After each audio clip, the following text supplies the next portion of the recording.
इसका अरबिक भाषा में स्वागत है। आज मैं आपको बता रही हूँ कविता शिक्षण के बारे में। तो हिंदी में काव्य, पद्य और कविता प्रायः पर्यायवाची शब्दों के रूप में प्रयोग किए जाते हैं, परंतु इनमें थोड़ा सा भेद होता है। काव्य शब्द संस्कृत भाषा का पर्यायवाची शब्द है और संस्कृत में इस शब्द का प्रयोग साहित्य के लिए होता है।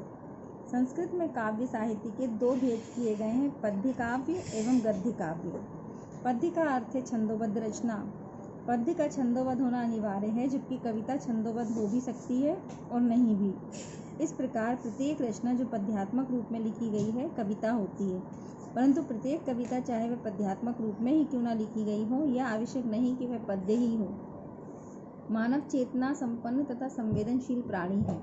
उसका मन अपने शरीर पर पड़ने वाले सुख, दुख, प्रेम, दया, क्रोध एवं आशा से चलायमान रहता है और प्रकृति के प्रतिपल परिवर्तित होने वाले सौम्य, मनोरम एवं विविध रूपों से भी भाव ग्रहण करता चलता है। पद्य द्वारा मानव का भावात्मक विकास होता है। काव्य हमारी भावनाओं का उत्सर्जन करता है। तो कुछ विद्वान काव्य में औचित्य अर्थात उपरोक्त सभी तत्वों, ध्वनि, वक्रोक्ति, रीति, अलंकार और रस आदि के उचित विधान को काव्य का प्राण मानते हैं। हिंदी में पद्य का अपना स्वरूप विकसित हो रहा है।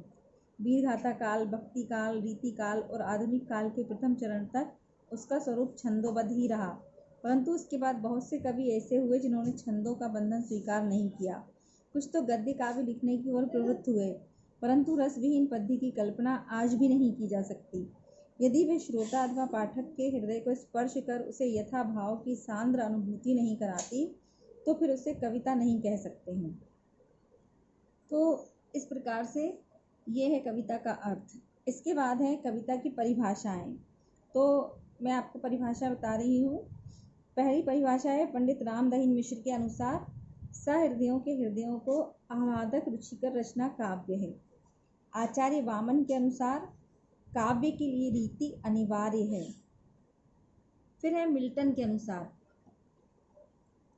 कविता सरल, प्रत्यक्षमूलक और रागात्मक है। कार्लाइल के अनुसार कविता संगीत में विचार तथा कल्पना है।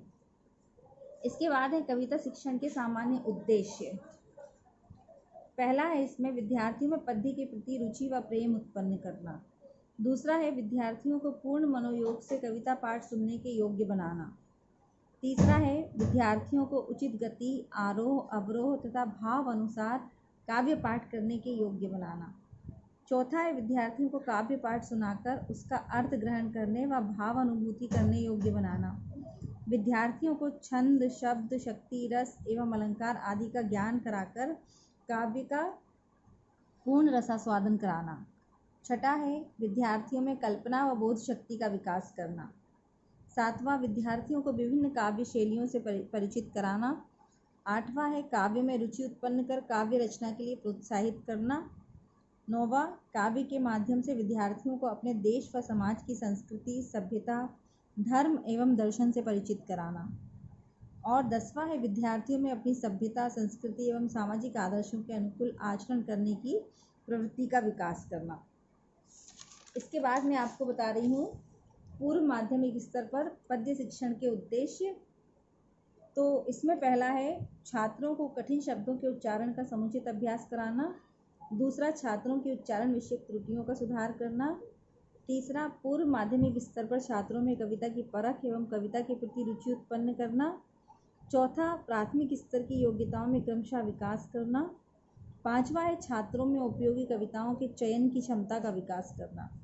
छठा है कविता की पंक्तियों में प्रयुक्त रस एवं अलंकार जैसे वीर रस, शांत रस तथा उपमा, अनुप्रास और यमक अलंकार को सामान्य रूप से पहचानने की क्षमता का विकास करना। इसके बाद है पद्य में अभिरुचि उत्पन्न करने के उपाय। तो कविता में अभिरुचि उत्पन्न करने के उपाय में पहला है मौलिक कविता लिखने का अभ्यास। तो बालक को प्रारंभ से ही मौलिक कविता लिखने का अभ्यास कराना चाहिए। प्रारंभ में तुकबंदी ही संभव होगी, किंतु धीरे धीरे स्तर ऊंचा उठता जाएगा।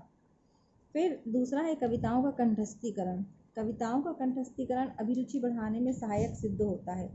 कविता के सुंदर स्थल, नीति के दोहे आदि यथा स्थान पर सुनाने से कभी कभी बिगड़े काम भी बन जाते हैं। तो इस प्रकार से कविताओं को सुनाना चाहिए। इसके बाद है अंत्याक्षरी के द्वारा। तो अंत्याक्षरी नामक बौद्धिक खेल से मनोरंजन भी होता है तथा कविता कंठस्थ करने की प्रेरणा भी मिलती है। फिर है कवि सम्मेलन। कवि सम्मेलन द्वारा आमंत्रित कवियों के मुख से साक्षात रूप में कविता सुनने का हृदय पर कुछ और ही प्रभाव पड़ता है। फिर पांचवा है कवि दरबार। कवि दरबार में वास्तव में कवि नहीं आते, वरन कवियों का नाट्य विधि से सम्मेलन किया जाता है। फिर है कवि जयंती। कवि जयंती में कवि की जन्मतिथि मनाकर कवि की ख्याति प्राप्त प्रमुख कविताओं का पाठ किया जाता है ताकि काव्य के प्रति अनुराग उत्पन्न हो सके। फिर सातवां है सुभाषित प्रतियोगिता। सुभाषित प्रतियोगिता में दूसरों की रचनाएं सुमधुर स्वर में सुनाई जाती हैं। इसी बहाने विद्यार्थियों को सरस वाचन का अभ्यास हो जाता है। फिर है आठवां समस्या पूर्ति। समस्या पूर्ति प्रतियोगिता मध्यकालीन राजाओं के दरबार में हुआ करती थी। राजा द्वारा एक पंक्ति समस्या के रूप में पढ़ दी जाती थी और कवि लोग उसकी पूर्ति करने हेतु आगे की पंक्तियां जोड़ देते थे। शिक्षा संस्थाओं में भी ऐसी प्रतियोगिताएं हुआ करती थी, लेकिन आजकल शिक्षा संस्थाओं में ऐसी कोई ऐसी कविताओं को कोई स्थान प्राप्त नहीं है।